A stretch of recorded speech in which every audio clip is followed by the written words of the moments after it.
Oi, tudo bom? Eu estou aqui sem conseguir enxergar nada do que vocês escrevem. Minha cirurgia está sendo marcada. Amanhã eu tenho um exame final para poder proceder à cirurgia. E aqui eu estou com o óculos da minha mulherzinha para poder enxergar, porque a dor de cabeça na qual eu estou vivendo, por não conseguir enxergar e fazer força para ler o dia inteiro, que eu não posso deixar de trabalhar, e o meu trabalho é sempre mental e intelectual e tem a ver com leituras, com observações, com documentários científicos que demandam muita atenção, e eu acabo, no fim do dia, vai chegando a noite, eu estou com a cabeça estourando por causa da dificuldade, do esforço brutal para ler no meio dessa camada de fantasmagoria da catarata nos dois olhos. Obrigado, Misseicinha. Melhoras, meu querido, obrigado. E todos vocês que estão aqui falando com carinho, com amor, muito obrigado. Olha só, o que eu quero falar com vocês, eu sei que muita gente, inclusive uma filha minha, aliás, eu tenho dos muitos filhos que o Senhor me deu, eu tenho dois que ficam sempre muito preocupados quando eu dou qualquer que seja a minha opinião política. Não é porque eles discordem, é porque eles ficam com pena do massacre que sempre eu sofro nos comentários, e eu peço para eles não lerem. Quando vocês me virem dizendo alguma coisa, vocês já sabem que 80%, 70% do meu público vem das igrejas. E vocês sabem que o público das igrejas, uma boa parte deles, em 18, quase todos, tinham bolsonarizado-se. E agora, nessa eleição, tem ainda uma maioria, embora já seja quase metade.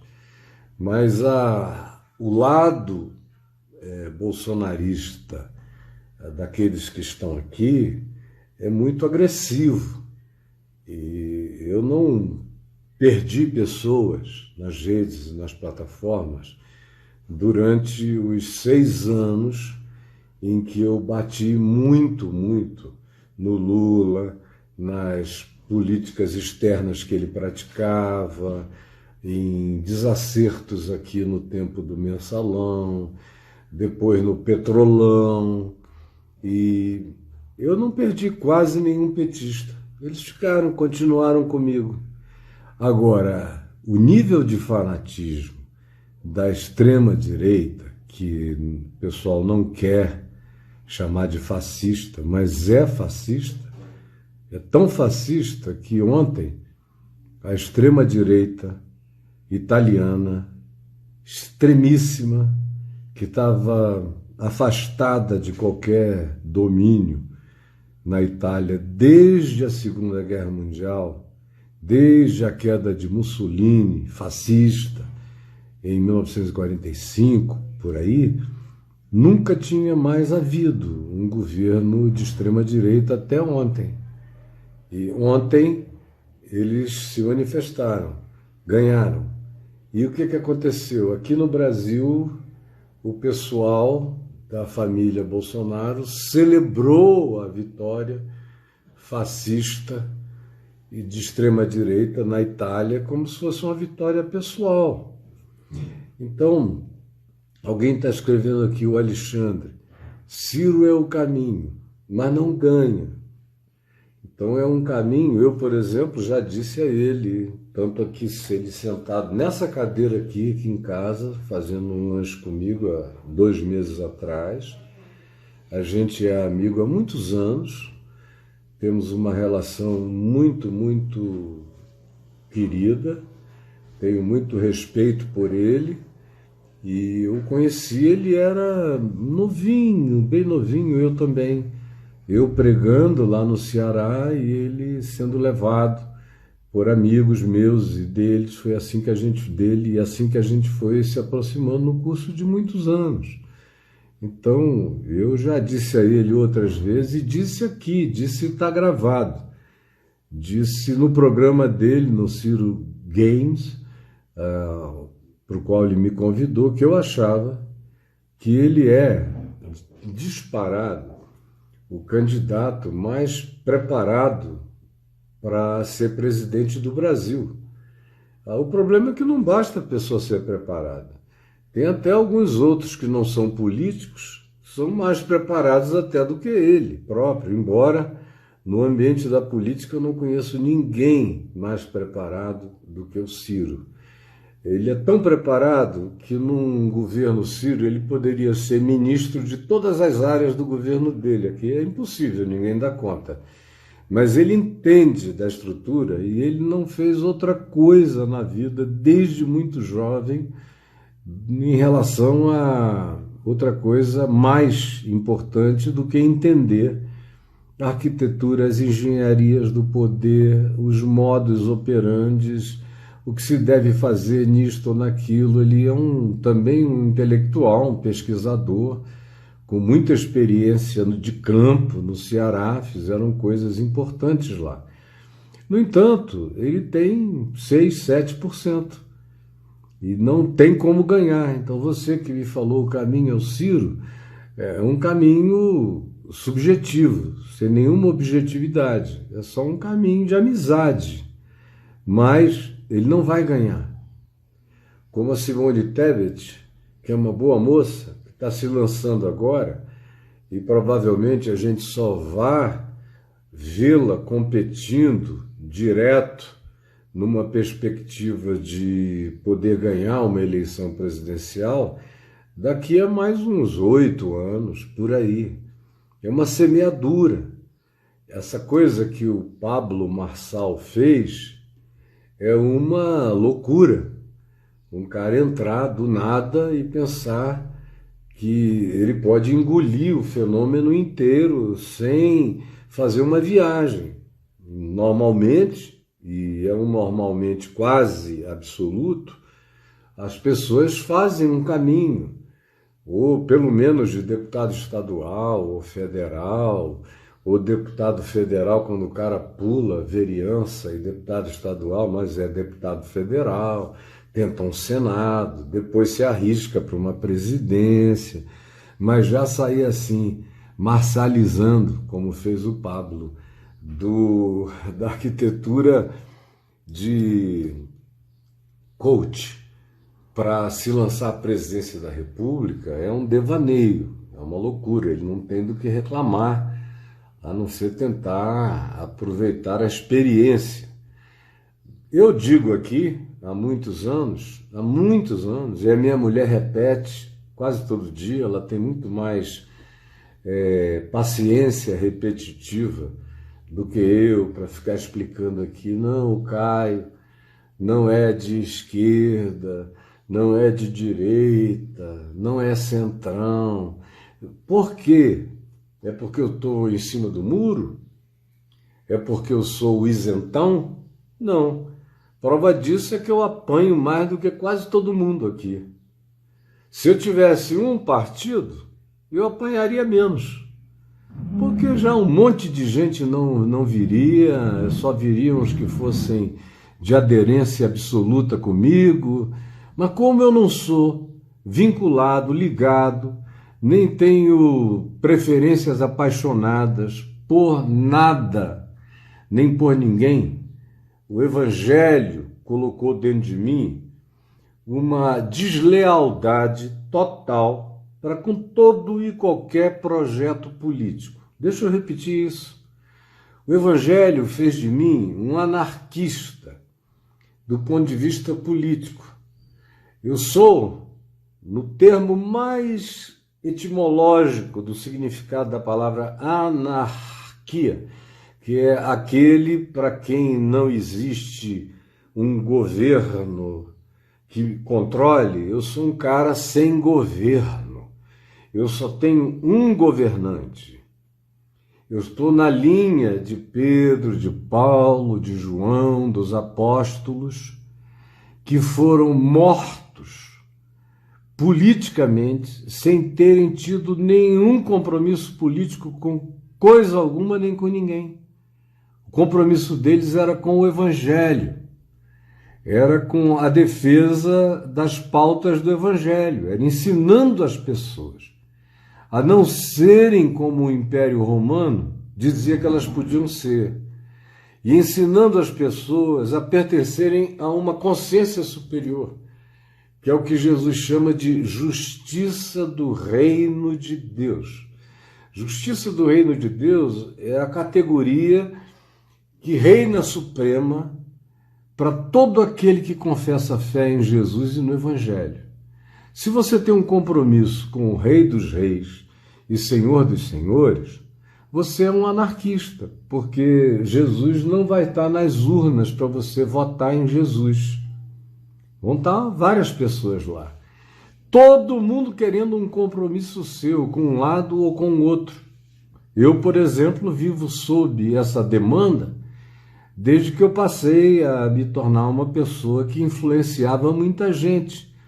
Com 19 anos, eu já era disputado no Amazonas por todos os políticos. Eu já estava na TV, no rádio, escrevia artigos nos jornais, milhares de pessoas me seguiam, me viam, me acompanhavam. E eles queriam, obviamente, que eu tomasse um lado. Ia ser bom para alguns deles, especialmente para os crentes que frequentavam a minha igreja. Eu nunca tomei o lado de ninguém. Esses anos todos, do ponto de vista de compromisso, eu nunca me furtei a tomar minhas posições individuais, pessoais, como cidadão do Brasil. Nunca. E depois, mesmo durante a ditadura militar, eu disse o que ninguém queria ouvir. Os crentes ficavam apavorados, diziam que eu seria preso pelas críticas veementes e duras, pelos enfrentamentos às coisas que os militares faziam. E eu fui muitas vezes objeto de preocupação. E eu não disse isso longe, eu disse isso aqui em Brasília, no Congresso Nacional, tanto no Senado quanto na Câmara, em eventos e eventos e eventos aqui, onde eu bati absolutamente de frente. Antes de haver abertura para pensar em democracia, eu já estava batendo de frente há muito tempo, desde os anos 70, com a ditadura. Nunca fui pacificado pela ditadura, nunca fiquei caladinho, mas nunca tomei compromissos. Eu admirava os heróis da resistência e gente que botou a cabeça na reta aqui na frente, como o Dr. Ulisses Guimarães, que foi o maior guerreiro da democracia que nós tivemos naquele período. Maior respeito e admiração por ele. Mas nem assim eu assumi uma posição político-partidária. Todo mundo sabia qual era a minha posição política, não partidária, porque eu nunca me partidarizei. Mesmo tendo esse vínculo de amor profundo com a Marina, eu nunca fui para a rede. Nunca. Nem ela tampouco me chamou, porque as pessoas que me conhecem e que não querem pensar mal de mim, pensam certo a meu respeito, entendem exatamente o que eu estou dizendo. E o que eu estou dizendo é que a minha posição política é como a de Paulo, de Pedro, dos apóstolos. Eu sou interpretado politicamente por todos aqueles que não conseguem se tornar meus donos. Aí ficam dizendo que eu sou do outro time, só porque eu assisto o jogo torcendo por quem apresente um melhor futebol. Eu fui botafoguense quando eu era menino. Eu deixei de ser um apaixonado, um torcedor, que sofrido. Com aproximadamente 15 anos de idade, eu já era maduro demais para ficar sofrendo por um negócio sobre o que eu não tinha nenhum poder de intervenção. Então eu passei a torcer pelo bom futebol, o que é uma coisa muito rara, não é? Eu morei no Rio quase a minha vida toda. O Flamengo jogava, na era Zico, eu era Botafogo, teoricamente. Mas eu ia para todos os jogos que eu podia do Flamengo quando eu estava no Rio. Só não fui mais porque eu viajava quase todo fim de semana, mas quando eu estava no Rio, uma quarta-feira de jogo do Flamengo, que eu pudesse, pegava meu filho Davi e a gente ia para o Maracanã com mais um ou dois amigos que gostassem de um bom futebol. A mesma coisa com o Vasco, no melhor da era Romário, eu ia para ver o baixinho jogar, aquela habilidade, os melhores momentos do Fluminense.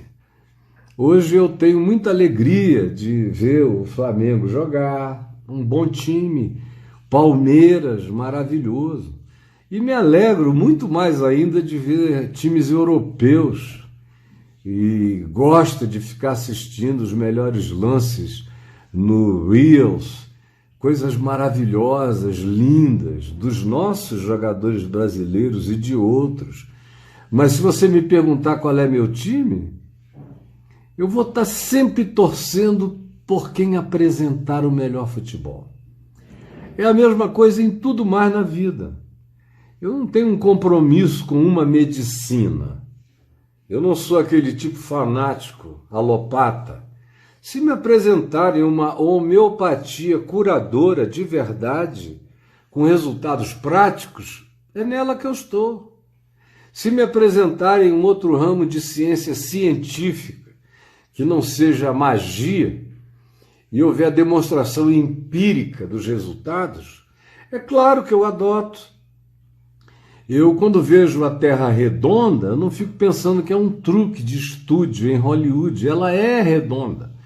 Do contrário, os cálculos científicos para jogarem satélites e telescópios poderosos, como a gente tem agora saindo e entrando no espaço profundo, não aconteceriam se a Terra fosse plana. Todos os cálculos que a gente faz estariam errados para a saída e para a volta.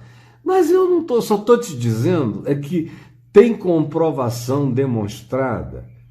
É o que de melhor se pode apresentar no momento. É até onde a gente chegou, é o melhor que a humanidade conseguiu, conquistou, entendeu, realizou. Eu estou dentro. Eu sou amigo de toda a ciência. Eu sou amigo de toda a boa dádiva, de todo dom perfeito, que vem do Pai das Luzes. E não vem para a cabeça de crente, porque se a ciência fosse depender de igreja e de crente, a gente estava na idade das trevas até hoje. Até hoje. A gente não teria tido os últimos 1000 anos de evolução científica, porque mesmo depois de todas as comprovações, a gente ainda vê a crentaiada toda sendo completamente obscurantista, negacionista de tudo, anticientífica, disputando em nome de Deus contra a ciência, numa coisa absolutamente ridícula, como se ciência fosse só o que nos trouxesse vacinas, ou isso e aquilo, mas todo mundo vai ao dentista, cárie é doença. Odontologia é ciência. Você usa lente, óculos, é ciência. Oftalmologia é ciência. Você cuida do pulmão, é ciência. Você cuida do fígado, é ciência. A sua mulher faz cesariana, é ciência. Agora, por que se tiver a ver com doença mental, não é mais ciência?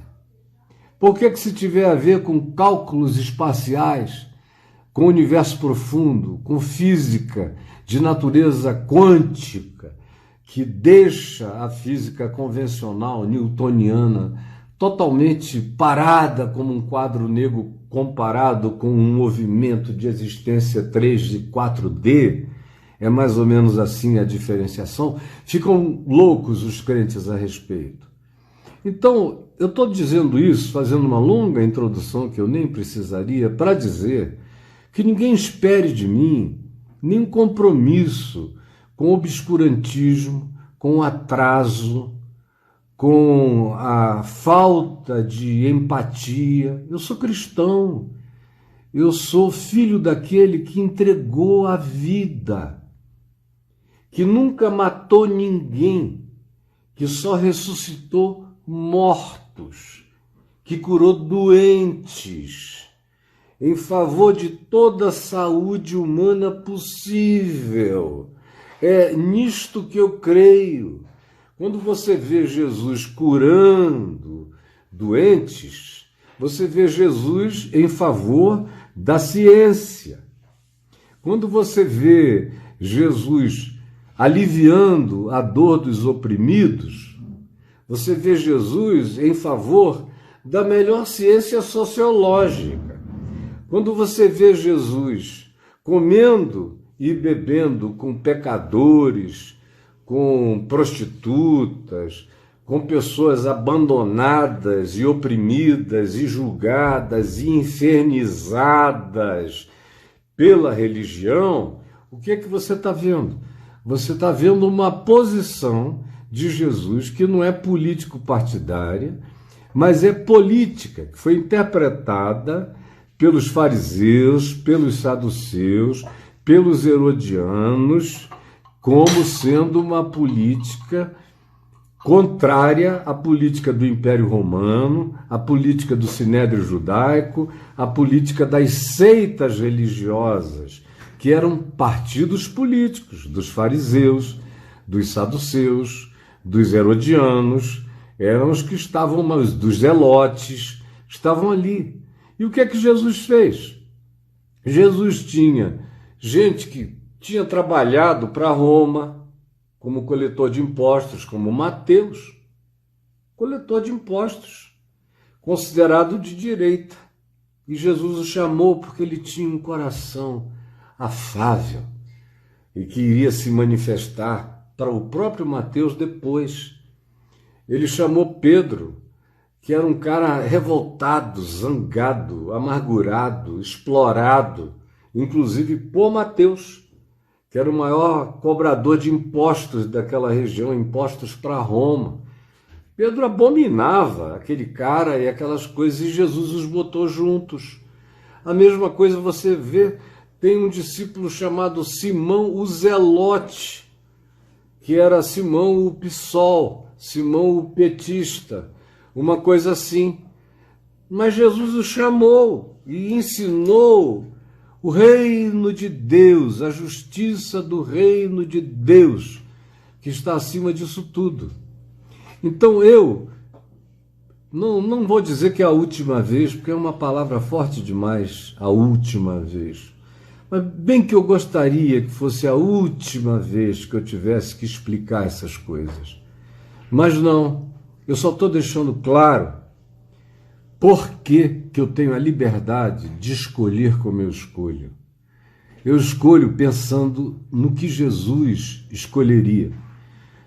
Para Jesus, como alguém já falou aqui ainda agora, o Lula é ladrão. Alguém falou. Aí se alguém outro escrever aqui, o Bolsonaro é homicida, o Bolsonaro é um indivíduo sem coração, é duro, é um narcisista, egolátrico ou qualquer coisa assim, já iam pular fora para todo lado. Agora, quando alguém diz Lula é ladrão, você já viu que ninguém diz nada a respeito? É porque o Lula é ladrão? Não é porque o nível de fanatismo a esse respeito é muito menor. Como, por exemplo, no Evangelho, você acha que Zaqueu não era ladrão? Como é que Zaqueu conseguiu dizer para Jesus: Senhor, descido da metade, ele era funcionário público, descido da metade dos meus bens aos pobres. De onde é que ele reuniu aqueles bens todos? Senão na coletoria, ele era um coletor de impostos para Roma. Descido da metade dos meus bens aos pobres. E se em alguma coisa eu defraudei alguém, e ele tinha defraudado muita gente, eu decido restituir a quem quer que venha me mostrar que eu defraudei, eu decido restituir 4 vezes mais. É muito dinheiro. Como é que ele reuniu esse dinheiro? E Jesus disse: deixa, eu vou entrar na tua casa, eu vou comer contigo, vou cear contigo, tu vais cear comigo. Jesus conversou, contou histórias, os apóstolos, os discípulos imediatos, os 12, entraram sem entender nada por que Jesus estava privilegiando o ladrão de Jericó. Entrou na casa dele, falou, pregou, o cara tomou essa decisão e Jesus disse: hoje entrou salvação nessa casa. Eu trabalhei com ladrões a minha vida toda. A primeira lição que meu pai me deu como um homem de 7 anos de idade que eu tinha, ele me falou que tinham pegado o ladrão que estava entrando no escritório dele, roubando máquinas de escrever, ventiladores. Naquele tempo era isso que tinha de valor no escritório de advocacia. E os cofres grandes, enormes, pesados, inarrombáveis, com os processos mais importantes lá dentro. Mas o ladrão estava indo, roubando, até que eles puseram em seguranças, que era uma raridade naquele tempo, não existia, e há 60 anos atrás, e puseram em seguranças e pegaram o ladrão. Aí avisaram, era um domingo: pegamos o ladrão, vem aqui, doutor Caio. Aí meu pai falou lá em casa: desculpem, eu estou saindo porque pegaram um ladrão lá no escritório. E eu tinha feito o papai me prometer que quando pegassem um ladrão, ele me levaria, porque eu tinha que conhecer um ladrão, eu precisava. Pai, eu preciso conhecer um ladrão. E o meu pai dizia: meu filho, o ladrão pode ser qualquer um, parece com todo mundo. Às vezes tem até a melhor cara, às vezes mora do lado da gente, às vezes mora na casa da gente. Então, não fique esperando uma marca na testa do ladrão. Quando falaram a ele que tinham apanhado do ladrão, ele disse: não, você vai ficar, eu prometi, mas você me perdoe, fique aqui, eu não vou levar não. Aí eu insisti, falei: poxa, você disse que me trata como um homem e que me conta seus segredos, eu preciso ir ver o ladrão. E ele sempre me tratou como homem mesmo, nunca fui um menino para o meu pai. E aí ele me levou. Quando nós chegamos, ele falou à entrada do escritório: fica aqui, eu vou subir e volto para te chamar, mas deixa eu conhecer o ladrão primeiro. Aí ele subiu, eu fiquei no carro, aquele dia domingo, na rua Rocha dos Santos, perto do Mercadão Central de Manaus. Estava totalmente parado, ninguém, às 4 horas da tarde. Aí depois eu vejo meu pai descer pálido, pálido como esse guardanapo aqui, pálido, lívido. Aí eu fiquei olhando, achei estranho, nunca tinha visto meu pai com aquela expressão. Falei: pai, e aí, posso subir para ver o ladrão? Ele falou: não, filho, esse ladrão você não vai ver. Falei: mas por que, pai? Ele falou: não, porque senão você não vai ver. Já ia ligando o carro para sair. Falei: não, pai, eu preciso ver o ladrão. E ele disse: não, eu vou te dizer quem é o ladrão. Mas por amor ao ladrão, eu não vou deixar você ver o ladrão. Porque o ladrão me ama. O ladrão me respeita. E o ladrão te ama. E você ama o ladrão. E eu não quero que o ladrão fique com vergonha de você. Eu não quero que ele não queira mais te encontrar, porque ele gosta de te encontrar. Ele gosta da tua mãe, de toda a nossa família. Então eu não quero que ninguém além de mim seja sabido por ele como tendo conhecido o caso. porque eu já prometi a ele que ninguém vai saber que foi ele, nem a mãe dele, nem o pai dele, nem ninguém da minha casa. Então, porque eu tenho um pacto de hombridade com você, Caio Fábio, eu vou te dizer que o ladrão é o teu grande amigo, que é bem mais velho. Ele era 10 anos mais velho do que eu e trabalhava lá no escritório do meu pai como office boy. Meu pai era padrinho dele, a mãe dele e eles eram nossos vizinhos colados e amigos amados. E papai disse: você acha que ele merece que eu leve você lá para ele saber que você sabe? Você gostaria de humilhar o fulano e que ele passasse o resto da vida se escondendo de você? E eu falei: não, pai. Ele falou: não basta saber isso? Eu falei: basta. E você não pode me fazer a promessa de que você nunca vai dizer para ninguém em casa, nem em lugar nenhum, quem é esse ladrão, nem o nome dele, nem da sua mãe? Eu falei: eu posso lhe prometer, pai. E guardei uma promessa de homem. Depois eu passei a vida, pastores lidam com ladrões o tempo todo, inclusive ladrões colegas, pastores. Ladrões na igreja. Igreja é um bom lugar para ladrão que quer pacificar a consciência, especialmente o ladrão do colarinho branco que mete a mão na grana, ladrão político que dá o dízimo e faz oferta, constrói, dá milheiros de tijolos para construir congregação, está cheio de ladrão. Você tem um monte de amigos ladrões. Agora, você não tem um monte de amigos imitando quem está morrendo, você tem? Você tem um monte de amigos dizendo: ó, está morrendo gente à beça. Ah, que se dane, não sou coveiro. Você tem amigos assim? Você tem amigos sociopatas, psicopatas? Você tem amigos que odeiam todo desenvolvimento de ciência?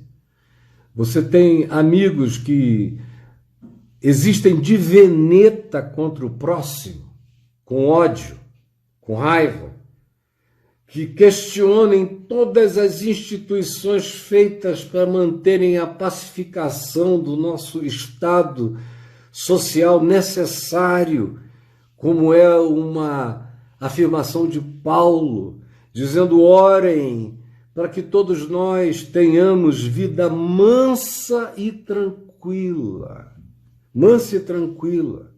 vivida com toda piedade e respeito, com amor, respeito, justiça, tranquilidade, paz, sem ódio instilado, acendido uns contra os outros. Esse é o objetivo. Lembram de Pedro, na saída do Getsêmani, quando Jesus disse: todas as profecias estão se cumprindo a meu respeito. Está faltando uma: ele será contado entre os transgressores. Porque aqui entre vocês não tem transgressor nenhum. E eles estão vindo aí com espadas, cacetes e espadas para prender um bandido, no caso eu. Para cumprir a profecia, alguém aqui tem uma espada? Aí Pedro e o outro lá puxaram: temos aqui 2 adagas que eles usavam para cortar lenha, fazer fogo no caminho, na estrada. Ninguém viaja na mata, nem no deserto, sem material de corte para poder sobreviver. Fogo à noite, comida, esquentar, uma caça, qualquer coisa. E não é porque eles andassem armados. Aí Jesus disse: basta. Ironicamente, já é o bastante para caracterizar a má companhia. Quando eles chegaram, Pedro, que às vezes demorava a entender algumas coisas, passou a espada na orelha do servo do sumo sacerdote e a cortou. E o que Jesus disse? Eba, aleluia! Não, ele repreendeu a Pedro e disse: aquele que com a espada fere, aquele que fica aí, fazendo arminha, vai acabar sendo ferido por isso. Para! Pegou a orelha e curou a orelha do servo do sumo sacerdote. Isso é estímulo para a violência ou é o oposto? Digo honestamente. E esse Pedro, leia na primeira epístola de Pedro, você nunca leu, né? Leia lá, está na Bíblia que você idolatra e não lê. Está lá, na primeira epístola de Pedro, leia. Pedro dizendo, nós que somos cristãos, que era uma expressão pejorativa nos dias de Pedro, era um palavrão inventado para falar mal dos crentes, que eram acusados de canibalismo, porque Jesus disse, comam a minha carne, bebam o meu sangue. Então, os que eram contrários, os judeus, inventaram essa história de que crente era canibal, venderam essa história para os romanos. Jesus é um embusteiro, tudo fake news, tudo mentira. Cristão era um apelido pejorativo, e Pedro disse, eu assumo esse apelido pejorativo, para viver como Cristo Jesus viveu, que quando injuriado, o que ele fez? Inventou fake news? Não, ele bendisse de volta. Quando perseguido, ele não estimulou perseguição. Quando maltratado e ferido, ele acolheu o vitupério. Pedro diz, nós somos chamados para seguir os seus passos. Parece até que eu estou falando para marcianos, não é? Mas é que os crentes se tornaram marcianos em relação ao Evangelho. Não sabem mais nada. E impuseram-se uma amnésia total sobre Jesus. Eu já nem ouço o nome de Jesus nos cultos, na televisão. É tudo isso, o pessoal expulsa demônio porque eu estou mandando o demônio. Não é em nome de Jesus. Porque Satanás não expulsa Satanás. Se fosse em nome de Jesus, o demônio saía, mas aquilo é só uma negociação de culto para manter a grana entrando, impressionando mentes frágeis, como a de muitos de vocês, infelizmente.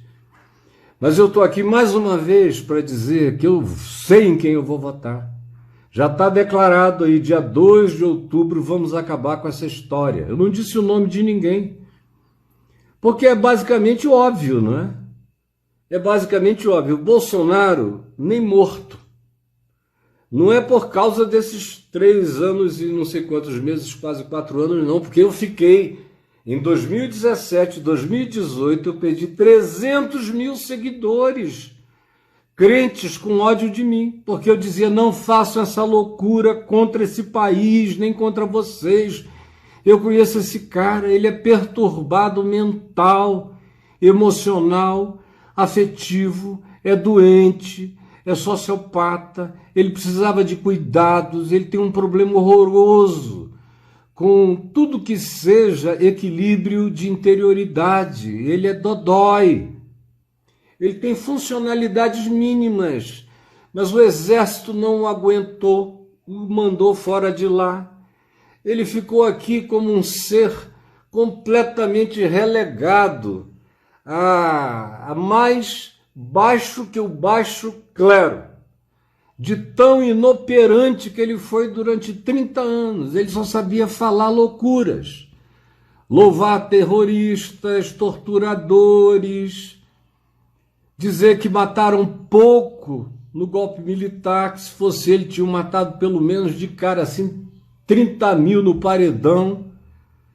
Disse que se ele pudesse ele matava o FHC naquele tempo, que seria uma boa coisa a fazer. No Rio, ele comprou o axioma de um membro do Esquadrão da Morte no passado, que foi político no Rio de Janeiro, que dizia que bandido bom é bandido morto. Ele pegou isso para ele, transformou num mote de campanha durante muitos anos. Você acha que eu vou votar num cara desse? É como perguntar se, havendo alternativa entre votar no imperador Marco Aurélio, que não era nem um santo, ou votar em Nero, em quem que eu votaria? É claro que eu votaria no Marco Aurélio. Votar no Marco Aurélio ou votar no Calígula Em quem que eu votaria? É claro que no imperador Marco Aurélio. Se eu tivesse que votar em César Augusto, de um lado, ou votar em Domiciano, que foi um grande perseguidor, que teve prazer em matar gente para todo lado, é claro que eu votaria no mal menor, em César Augusto, dos dias de Jesus. Se eu tivesse que votar em Herodes o Grande, fosse uma alternativa, ou tivesse que votar num Herodes com menos poder, na tetrarquia, já dos dias de Jesus adulto, eu votaria num com menos poder de realizar o mal, porque Herodes o Grande teve um poder absoluto de realizar mal. Ele matou gente até da família dele, escreveu num leu, a espada comeu. Então, eu não estou votando entre o bom e o excelente, eu estou votando entre o infernal e o ladrão. Porque o ladrão, pelo menos, aceita sair do poder. O ladrão é democrático. Eu estou usando a expressão de vocês. O ladrão, depois de 4 anos, se tiver alternância, vai ter alternância. O ladrão crê nas instituições. O ladrão foi preso, aceitou a prisão. Só uma coisa que no dia que ele foi preso, eu olhei aqui para minha mulher e falei, essa é uma coisa positiva. É um cara que podia tentar provocar uma revolta. Vocês viram que a Polícia Federal, quando ele foi preso, nem ousou chegar perto daquela multidão enorme, que bastava acenderem um fósforo e o estilhaço da pólvora correria para todo lado, no país inteiro. Mas ele não, ele se apresentou sozinho, foi lá, não foi buscado. Eu falei, isso é um grande ponto, isso é um sinal de democracia no coração do cara, respeito às instituições, se apresentou. Se fosse o atual mandante, ele ia querer fazer uma guerra civil.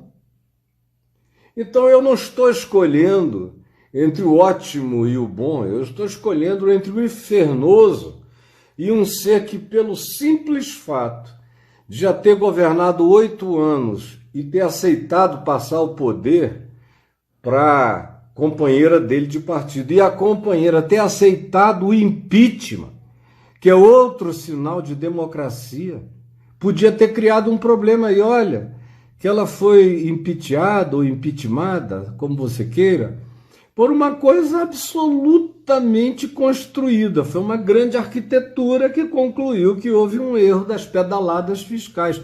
Comparado com o que aconteceu nesse governo, se fosse a Dilma, teria sido impeachado ou impeachmentado umas 30 vezes, pelo menos.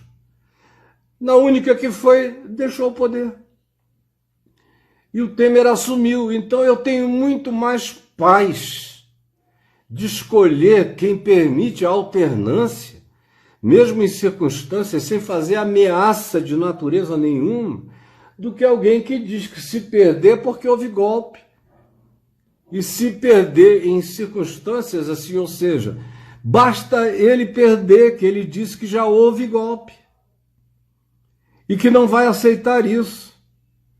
Ele não tem como demonstrar que tem fraude em nada, mas a demonstração da fraude é ele perder. Parece criança, dona da bola.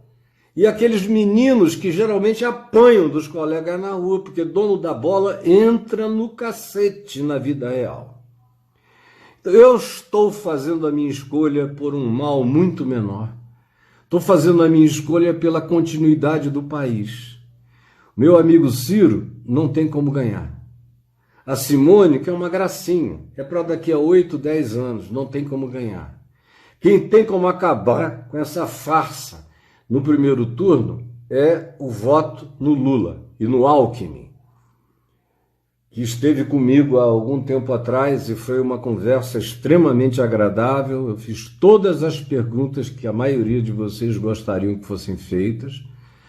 E eu também sei como é o Alckmin há décadas e décadas e décadas, e ele não é a princesinha da metamorfose, como a minha mulher diz. Ele é um cara que tem backbones, ele tem as espinhas dele, ele tem coluna vertebral mínima, e ele é um homem sério, íntegro, simples, que lava a própria roupa e passa as próprias camisas até no hotel, em qualquer lugar.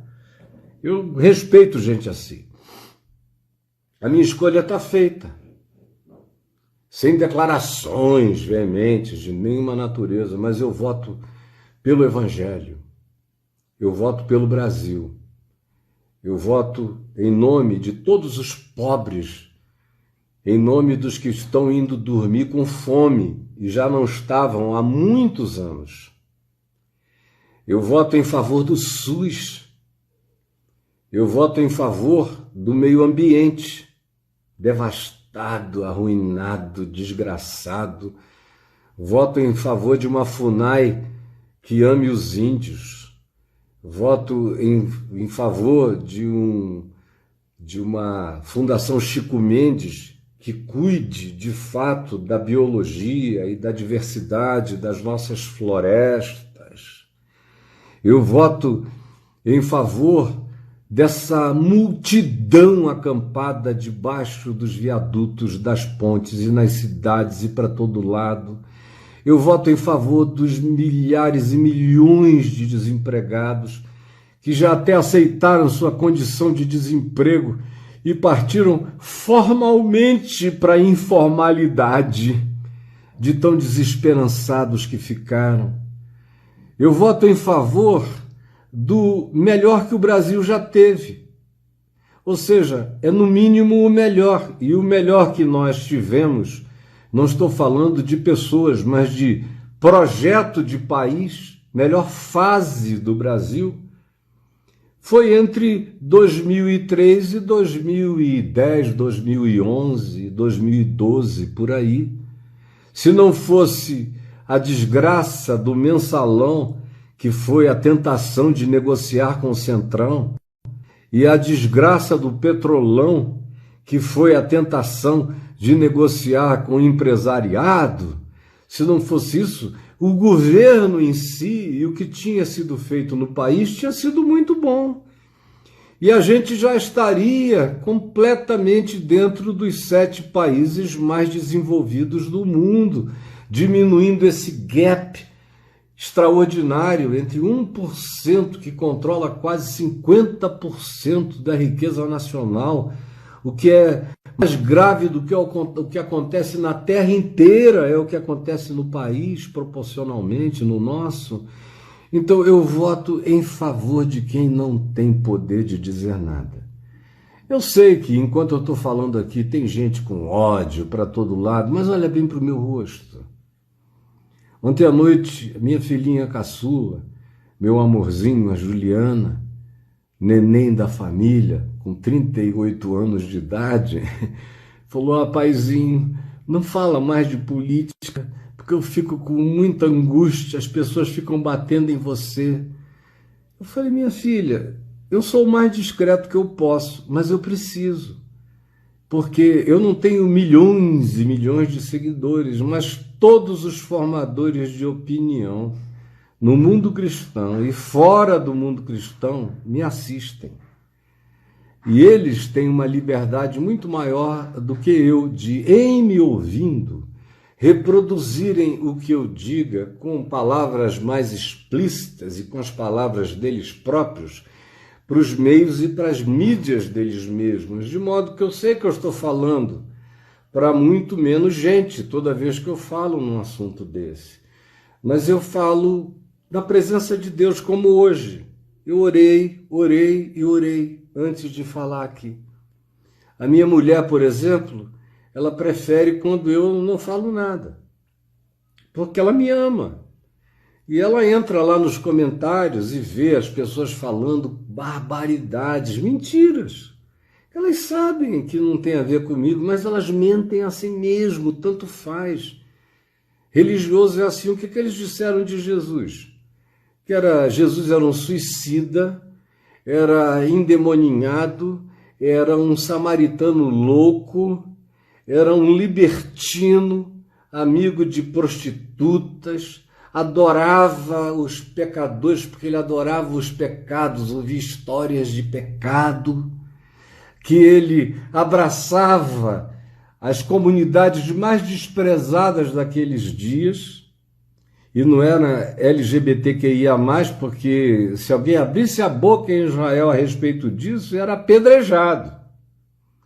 Ora, as relações heterossexuais ilícitas, ou seja, o adultério, eram objetos de pedrada, as mulheres, lê João 8, os homens escapavam como sempre escapavam no patriarcado e nas clãs, mas as mulheres eram apedrejadas, e era porque tinham gozado heterossexualmente fora da cama conjugal. Agora imagina gay, lésbica ou qualquer outra coisa, isso não existia. A opção do cara era virar eunuco, se castrar, para ficar com mais liberdade de expressar a voz fina, os tratos femininos, o efeminamento ou qualquer coisa assim. E tinha que até pedir para alguém o castrar, como se fosse um escravo, porque pessoalmente ninguém podia fazer isso de moto próprio e não ser punido com a morte. Mas Jesus abraçou a todos os que ninguém queria, todos. O leproso era o maior representante desse ser parecido nos nossos dias com os LGBTQIA+. Era o leproso, a quem Jesus tocou, meteu a mão na chaga. Leia lá em Lucas 5, Jesus vendo o tocou. Senhor, se tu quiseres, tu podes purificar-me. E o que se diz? Então Jesus afastou-se 10 metros e disse de longe, eu quero, fica limpo. Não.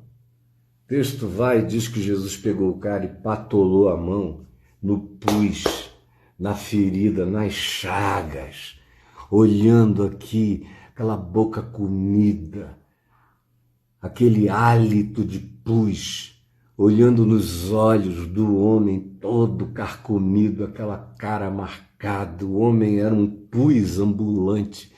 Jesus botou a mão no peito dele, olhou nos olhos dele e disse, eu quero, fica limpo. É em nome da razoabilidade da tentativa de fazer a vida dos marginalizados mais humanizada, é que eu voto. E voto com paz. E voto com meu coração tranquilo. Não peço para você fazer isso em nome de Jesus. Deixe o nome de Jesus de fora. Isso é coisa de religioso manipulador, ficar usando o nome de Deus, o nome de Jesus. Não. Eu digo que eu voto como cidadão nas pautas que Jesus pautou para que eu, como discípulo, dê prioridade nas escolhas da minha vida. É o que eu digo. Digo isso como homem que assumiu o compromisso de viver o evangelho, mas não digo de nada. Se você não fizer isso, você está no inferno. Se você fizer isso, Deus vai te abençoar.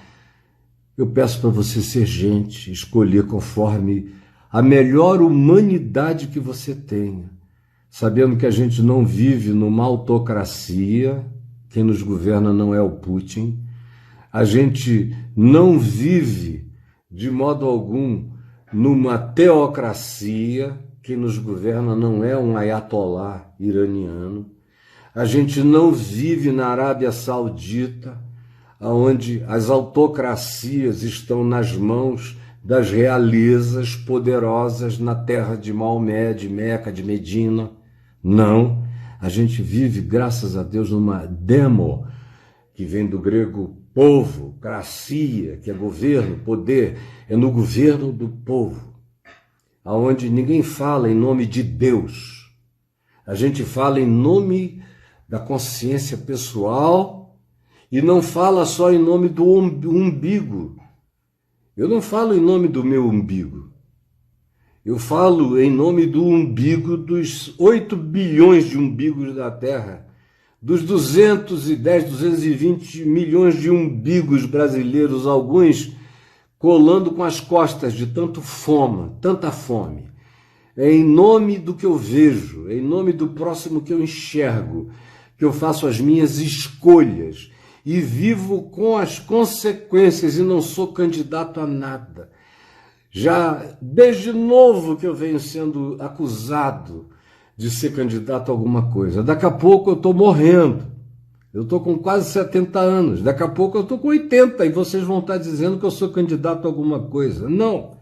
Eu já estou eleito, fui eleito por Deus o Pai. Fui eleito no amado, para em cada nova geração relembrar aqueles que querem ser discípulos de Jesus, como é numa circunstância como a nossa, que está longe de ser ideal, que não é a Nova Zelândia, aqui não é a Holanda, aqui não é a Noruega, nem a Finlândia, não, é o Brasil da América, infelizmente, latrina, em muitas coisas ainda é uma latrina. E nesses últimos 4 anos o Brasil virou a grande angústia e a grande manifestação fétida da América latrina foi o nosso Brasil dos últimos 4 anos. Foi a perplexidade mundial, ninguém esperava um retrocesso tão grande assim. Eu quero apenas pedir a você que ore, que fale com Jesus. Agora, se você for orar dizendo, Jesus, eu vou escolher meu voto baseado em quem odeia os homossexuais, as lésbicas, os bissexuais, os transexuais, ou seja lá o que seja, se você for fazer essa escolha, então, cara, vota no Hitler. Porque ele mandava matar esse povo todo. Mussolini. Ou vote nos representantes desse espírito aqui entre nós, que é uma potestade. Fique sabendo que a nossa luta não é contra carne e sangue. E que homossexuais, lésbicas e pessoas de escolhas ou naturezas semelhantes não vibram, não passam magia de perversidade sobre isso.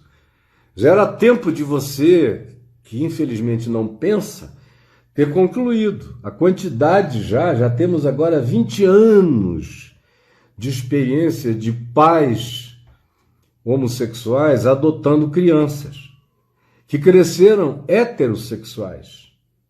Tanto 2 mulheres criando meninos e meninas, e as meninas ficaram meninas heterossexuais, e os meninos ficaram meninos heterossexuais, apesar de serem 2 mães. A mesma coisa com 2 pais. Essa é uma tese fajuta na terra inteira. Só não é aqui para você, para os crentes brasileiros. Mas é fajuta, é desmentida. Porque não é verdade. Por exemplo, a quantidade de pastor, é claro que eu não vou citar o nome de ninguém, que vocês conhecem, para todo lado, cujos filhos, ou alguns dos filhos, se tornaram homossexuais ou lésbicas. E o pai, aparentemente, nunca traiu a mãe, os 2 são completamente heterossexuais, pai e mãe. Tiveram outros filhos na casa, no meio de 3 ou de 4, tiveram outros que eram heterossexuais, meninos ou meninas, mas apareceu um filho ou uma filha homossexual ou lésbica. E eles estão aí desesperados, escondendo esses meninos. Alguns se suicidaram, os filhos se mataram. Vai acabar aqui, 27 segundos. Os filhos se mataram, os pais estão calados, não abrem a boca esse ano inteiro. Por quê? Porque se tornaram perseguidores e agora não tem autoridade para falar nada. Eu vou ter que parar, porque 7 segundos, 6 segundos, mas o que eu tinha a dizer para bom